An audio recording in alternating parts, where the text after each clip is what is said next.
Hello friends, welcome to crazy GK trick. तो आइए daily current affairs की series को आगे बढ़ाते हैं और आज के इस वीडियो में हम 19 अक्टूबर 2023 के सभी करंट अफेयर्स को एक एक करके यहाँ पर डिटेल में समझ लेते हैं। वीडियो में एंड तक बने रहिएगा। वीडियो पसंद आए तो वीडियो को लाइक और शेयर कर दीजिएगा और साथ ही साथ चैनल को भी सब्सक्राइब कर लीजिएगा। देखिए फ्रेंड्स, कल के सेशन में मैंने आपको मैराथन का अपडेट दिया था, वो किसी कारणवश कल नहीं आ पाई, कुछ टेक्निकल इश्यूज आ गए थे, इसीलिए वो आज आपके लिए 9 बजे अवेलेबल होने वाली है मॉर्निंग में। तो आज आप उस मैराथन को देख लीजिए।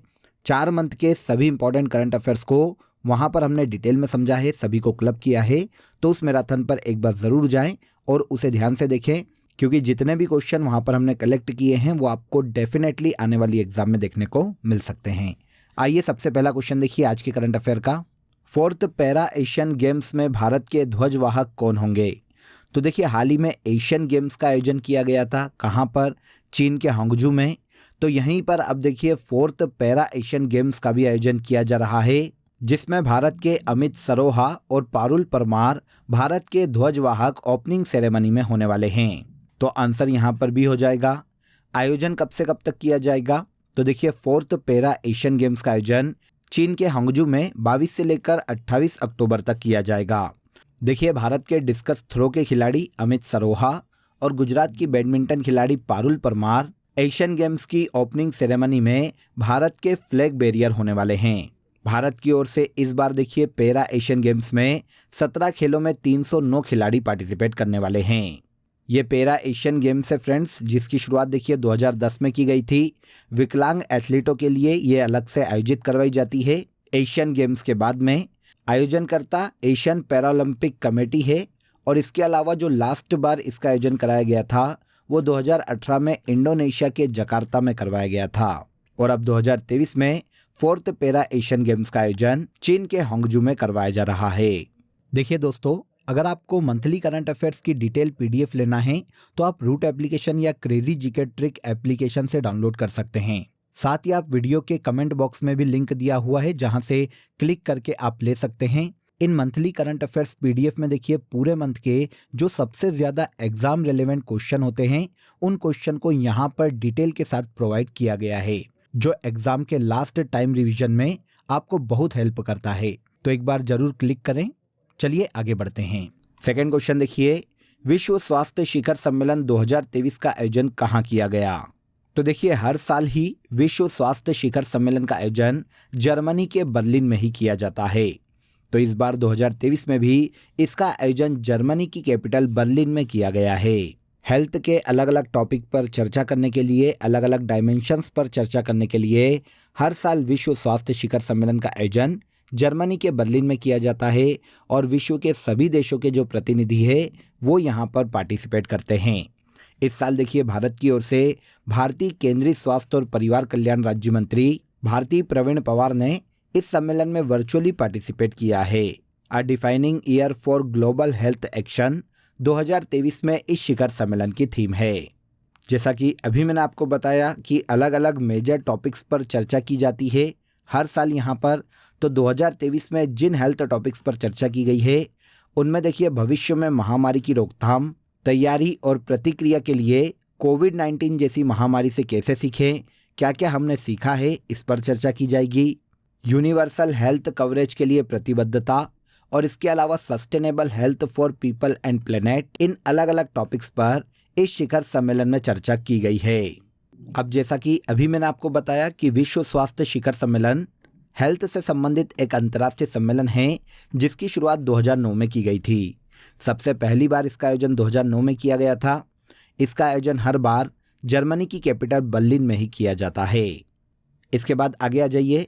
भारत में पहली बार तिलापिया पार्वो वायरस किस राज्य में देखा गया है? देखिए, सबसे पहले इस वायरस की बात करते हैं कि ये वायरस किस में फैलता है। तो देखिए, ये तिलापिया नाम की एक मछली की प्रजाति में फैलने वाला वायरस है, जो कि हाल ही में भारत के तमिलनाडु राज्य में डिटेक्ट किया गया है। आंसर ए हो जाएगा।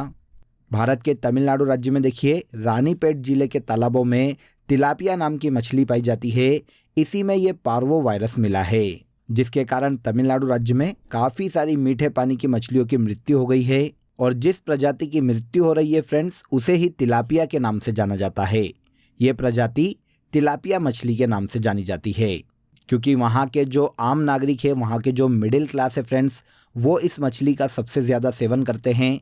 इसीलिए इस मछली को वहाँ पर गरीब आदमी की मछली या फिर तमिल में जिलाबी के नाम से भी जाना जाता है। तिलापिया पार्वोवायरस सबसे पहली बार चीन में 2019 में डिटेक्ट किया गया था और उसके बाद 2021 में ये थाईलैंड में मछलियों में डिटेक्ट किया गया था। और इस तरह से अब भारत ऐसा तीसरा देश बन गया है फ्रेंड्स, जहाँ पर मछलियों में तिलापिया पार्वोवायरस डिटेक्ट किया गया है। तो किस राज्य में अभी पाया गया है ये इंपॉर्टेंट है। तो ये भारत के तमिलनाडु राज्य में तिलापिया मछलियों में पाया गया है। भारत और ब्रिटेन के बीच पहली 2+2 विदेश और रक्षा वार्ता कहाँ आयोजित की गई? तो देखिए, भारत और ब्रिटेन के मध्य में पहली 2+2 फॉरेन एंड डिफेंस टॉक का आयोजन हाल ही में भारत की राजधानी नई दिल्ली में किया गया है।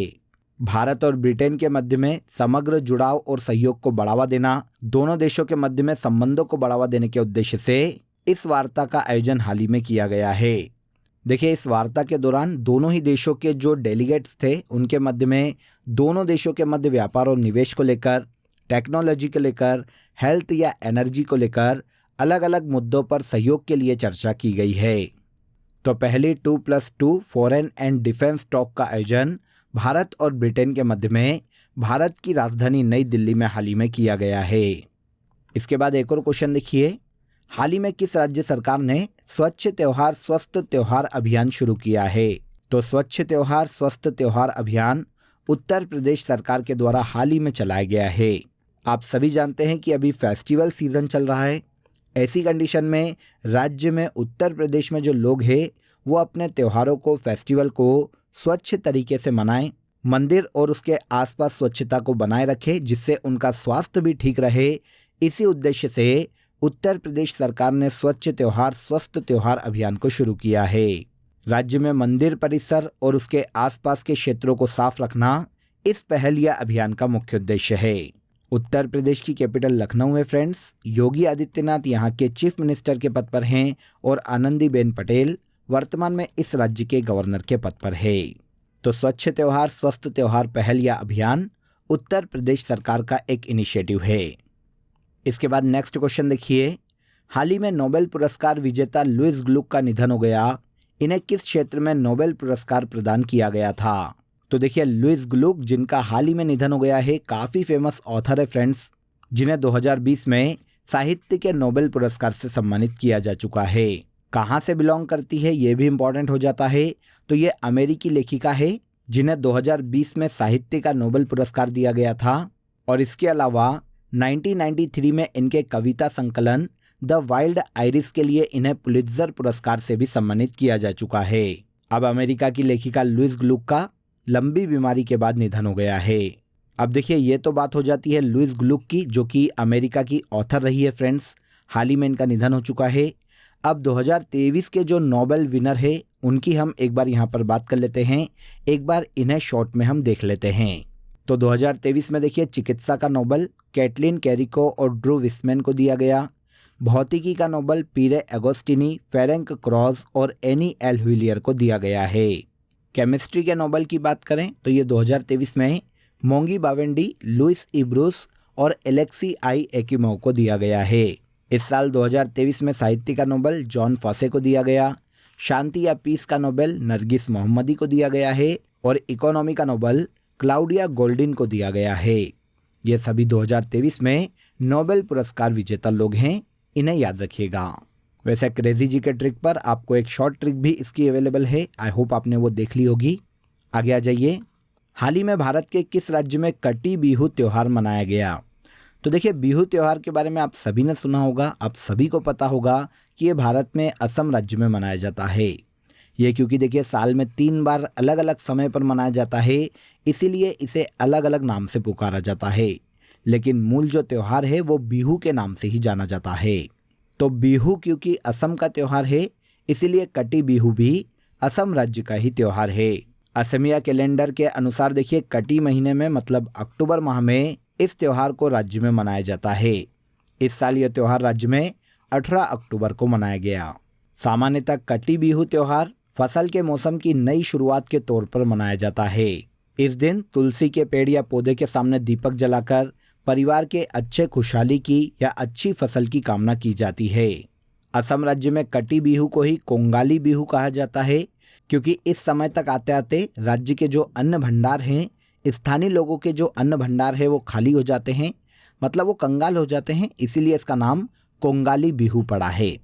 क्योंकि देखिए साल में 3 बार ये फेस्टिवल मनाया जाता है, तो एक बार बोहाग बिहू के नाम से जाना जाता है, एक बार माघ बिहू के नाम से जाना जाता है और अक्टूबर में इसे कटी बिहू के नाम से पुकारा जाता है। लेकिन मूल जो त्यौहार है वो बिहू ही है, तो इससे आप इसे याद रख सकते हैं कि ये असम राज्य का मुख्य त्यौहार है। सामान्यतः फसल उत्सव के रूप में इसे मनाया जाता है। हाल ही में किस राज्य के डंपा टाइगर रिजर्व में टोंड की नई प्रजाति खोजी गई है? तो देखिए टोंड जिसकी नई प्रजाति खोजी गई है फ्रेंड्स, ये मेंढक की एक प्रजाति है जो कि भारत के डंपा टाइगर रिजर्व में खोजी गई है और ये टाइगर रिजर्व भारत के मिजोरम राज्य में स्थित है। भारत और यूनाइटेड किंगडम के वैज्ञानिकों ने मिलकर देखिए मिजोरम के डंपा टाइगर रिजर्व में टोंड की एक नई प्रजाति की खोज की है। अब देखिए टोंड की इस नई प्रजाति का जो नाम है वो बुफोइट्स भूपति रखा गया है। अब ये बुफोइट्स भूपति जो है ये भारत के एक प्रसिद्ध सरीसृप विज्ञानी के नाम पर रखा गया है इसका नाम, जिनका नाम है एस भूपति। इसीलिए टोंड की इस नई प्रजाति को बुफोइट्स भूपति के नाम से अब जाना जाएगा। वैसे ये बुफोइट्स नाम से देखिए तीसरी प्रजाति है टोंड की जो कि खोजी गई है। इसके पहले 2 प्रजातियां बुफोइट्स मेघलायंस और बुफोइट्स कैंपी के नाम से खोजी जा चुकी है। ये 2 प्रजातियां पहले मेघालय में खोजी गई थी और अब इसकी तीसरी प्रजाति को मिजोरम राज्य में खोजा गया है। अब जैसा कि अभी मैंने आपको बताया कि डंपा टाइगर रिजर्व भारत के मिजोरम राज्य में स्थित है, जो कि 1994 में स्थापित किया गया था। नागालैंड के किस जिले में पहला मेडिकल कॉलेज खोला गया है? तो नागालैंड का अभी तक का सबसे पहला मेडिकल कॉलेज नागालैंड के कोहिमा में खोला गया है। केंद्रीय स्वास्थ्य मंत्री मनसुख मंडाविया ने देखिए नागालैंड के कोहिमा में राज्य के पहले मेडिकल कॉलेज का इनॉग्रेशन किया है। प्रारंभ में ये जो मेडिकल कॉलेज है इसमें 100 सीट रखी जाएगी और 100 सीट के साथ इसे शुरू किया गया है। पूर्वोत्तर भारत के राज्य नागालैंड की कैपिटल कोहिमा है। लॉ गणेशन वर्तमान में यहाँ के गवर्नर के पद पर हैं और चीफ मिनिस्टर की बात करें तो नेफी रियो वर्तमान में नागालैंड के सीएम के पद पर हैं। अब यहाँ पर देखिए नागालैंड से रिलेटेड एक इम्पॉर्टेंट फैक्ट मैं आपको यहाँ पर बता देता हूँ, बहुत ही इंपॉर्टेंट है। नागालैंड की एक राज्यसभा की सांसद है जिनका नाम है फांगनोक कोन्याक। ये नागालैंड से राज्यसभा की अध्यक्षता करने वाली पहली महिला सांसद बनी है। इसे भी याद रखिएगा, फैक्ट इंपॉर्टेंट है। इसके बाद आज के करंट अफेयर का सबसे लास्ट क्वेश्चन देखिए। हाल ही में केंद्र सरकार ने रबी फसल 2024-25 के लिए न्यूनतम समर्थन मूल्य जारी किया है। भारत में न्यूनतम समर्थन मूल्य की सिफारिश निम्नलिखित में से कौन करता है? तो आप सभी जानते हैं फ्रेंड्स, MSP जिसे मिनिमम सपोर्ट प्राइस के नाम से जाना जाता है, भारत में केंद्र सरकार को इसकी सिफारिश कृषि लागत और मूल्य आयोग के द्वारा की जाती है। आंसर ए हो जाएगा। हाल ही में सेंट्रल गवर्नमेंट ने 2024-25 की रबी फसलों के लिए न्यूनतम समर्थन मूल्य में वृद्धि को मंजूरी दी है। भारत में सेंट्रल गवर्नमेंट को MSP की सिफारिश कृषि लागत और मूल्य आयोग के द्वारा की जाती है और इसी की सिफारिश के आधार पर केंद्र सरकार कोई भी डिसीजन न्यूनतम समर्थन मूल्य पर लेती है। अब यहाँ पर एक फैक्ट ये याद रखिए कि 2024-25 में MSP में सबसे ज़्यादा बढ़ोतरी मसूर दाल के लिए की गई है, जिसमें देखिए 425 रुपये प्रति क्विंटल की दर से बढ़ोतरी की गई है। कृषि लागत और मूल्य आयोग की बात करें, commissions for agriculture cost and prices की बात करें, तो इसका गठन जनवरी 1965 में किया गया था। ये भारत सरकार के कृषि और किसान कल्याण मंत्रालय के अंतर्गत कार्य करता है। यह संस्था भारत में सेंट्रल गवर्नमेंट को सभी फसलों पर न्यूनतम समर्थन मूल्य डिसाइड करने के लिए सलाह प्रदान करती है। क्लियर? तो यहाँ पर देखिए हमने 19 अक्टूबर 2023 के सभी करंट अफेयर्स को डिटेल में समझ लिया। अब आ जाइए आज की फैक्ट शीट में हम भारत के स्पोर्ट्स ऑर्गेनाइजेशन और उनके हेड को यहाँ पर जान लेते हैं। ICC की बात करें, इंटरनेशनल क्रिकेट काउंसिल की बात करें तो इसके अध्यक्ष वर्तमान में ग्रेग बार्कले हैं। अंतर्राष्ट्रीय क्रिकेट परिषद ICC के CEO के पद पर जियोफ एलार्डिस वर्तमान में है। ICC की फर्स्ट इंडिपेंडेंट वुमन डायरेक्टर की बात करें तो ये इंदिरा नुई है। एशियाई क्रिकेट परिषद के अध्यक्ष वर्तमान में जय शाह है। अंतर्राष्ट्रीय ओलंपिक समिति के अध्यक्ष जर्मनी के थॉमस बाख है। इसके अलावा अंतर्राष्ट्रीय एथलेटिक्स महासंघ के अध्यक्ष सेबेस्टियन को है, जो कि ब्रिटेन से बिलोंग करते हैं। इंटरनेशनल वेट लिफ्टिंग फेडरेशन के अध्यक्ष वर्तमान में मोहम्मद जलूद है। अंतर्राष्ट्रीय हॉकी महासंघ के अध्यक्ष मोहम्मद तैयब इकराम है। एथिक्स ऑफिसर और लोकपाल के पद पर वर्तमान में विनीत शरण हैं और फीफा के वर्तमान में अध्यक्ष जियानी इन्फेंटिनो है। इन सभी को याद रखिएगा, एग्जाम में पूछे जा सकते हैं। अब आ जाइए लास्ट डे के सेशन में जो करंट अफेयर हमने डिटेल में समझा था उसे हम एक बार यहाँ पर रिवाइज कर लेते हैं। 3rd global maritime India summit 2023 का आयोजन मुंबई में किया गया। संयुक्त राष्ट्र में भारत के स्थायी प्रतिनिधि अरिंदम बागची बने हैं। डेनियल नोबोआ वर्तमान में इक्वेडोर के सबसे युवा राष्ट्रपति नियुक्त किए गए हैं। मणिपुर हाईकोर्ट का मुख्य न्यायाधीश हाल ही में न्यायमूर्ति सिद्धार्थ मृदुल को नियुक्त किया गया। ISO सर्टिफाइड प्राप्त करने वाला देश का पहला महिला पुलिस स्टेशन भोपाल का महिला पुलिस स्टेशन है। नोबेल पुरस्कार विजेता मार्टी अहतिसारी का हाल ही में निधन हो गया। इन्हें शांति का नोबेल पुरस्कार दिया जा चुका है। आगे आइए, हर साल गरीबी उन्मूलन के लिए अंतर्राष्ट्रीय दिवस के रूप में 17 अक्टूबर को मनाया जाता है। Location accessible multi modal initiative योजना ओडिशा गवर्नमेंट के द्वारा लॉन्च की गई है। हाल ही में भारत की नागा रेजिमेंट को प्रेसिडेंट स्कॉलर्स पुरस्कार से सम्मानित किया गया। और लास्ट देखिए, चर्चित खिलाड़ी यशस्विनी घोरपड़े का संबंध टेबल टेनिस से है। तो ये सभी ऐसे करंट अफेयर हैं जिन्हें हमने लास्ट डे के सेशन में डिटेल में समझा था। अब आज के लिए आप सभी के लिए आज का क्वेश्चन ऑफ द डे है, भारत में एक सींग वाले गेंडे मुख्य रूप से किस नेशनल पार्क में पाए जाते हैं? कमेंट में ज़रूर बताइएगा कि इस क्वेश्चन का आंसर क्या है। इसके अलावा दोस्तों, आप सभी के लिए एक इम्पॉर्टेंट अपडेट है। अब आपके लिए क्रेजी जीके ट्रिक के सभी कोर्सेज वेबसाइट पर भी अवेलेबल है। ये सभी कोर्सेज आप सभी की रिक्वायरमेंट और लेटेस्ट एग्जाम पैटर्न को ध्यान में रखकर डिज़ाइन किए गए हैं। यहाँ हम बेसिक कॉन्सेप्ट के साथ साथ कॉम्प्रिहेंसिव लर्निंग पर फोकस करते हैं, तो एक बार ज़रूर वेबसाइट पर विजिट करें। इसका लिंक आपको डिस्क्रिप्शन बॉक्स में दिया गया है। तो आज के इस वीडियो में बस इतना ही। अगर वीडियो अच्छा लगा हो तो वीडियो को लाइक और शेयर कर दीजिए, चैनल को सब्सक्राइब कर लीजिए। कल फिर मुलाकात करेंगे नेक्स्ट डे के करंट अफेयर में। तब तक अपना ख्याल रखिए। जय हिंद, जय भारत।